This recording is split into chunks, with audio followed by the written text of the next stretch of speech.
আসসালামু আলাইকুম। আবার চলে এলাম আরেকটা নতুন সহজ রেসিপির সাথে। ছুটির সঙ্গে পমফ্রেট মাছের একটা মজাদার রেসিপি। এই রেসিপিটা যে দেখবেন তার কাছে সেটা সহজভাবে তাড়াতাড়ি তৈরি করে নিতে পারবেন। এটা কোনো ঝামেলা নেই এতে। এটা খুব সহজেই তৈরি করা যায়। দেখুন আমি খুব সহজে এটা তৈরি করে ফেলেছি। এটার টেস্ট খুব সুন্দর হয়। এটা খেতেও ভালো।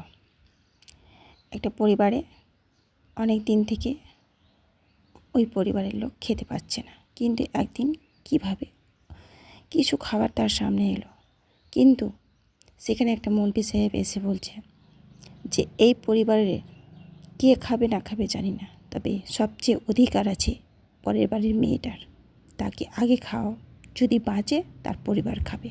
তাহলে বুঝতে পারছেন পরের বাড়ির মেয়েদের আল্লাহর তরফ থেকে কতটা একটা নিয়ামত, আর তাদেরকে আমরা কী করছি, তার ছিলতা করছি। এটা আপনারা কখনোই করবেন না আপু ভাইয়া। কি বন্ডি আমার, আমি ঠিক বললাম তো? কমেন্টে জানাবেন।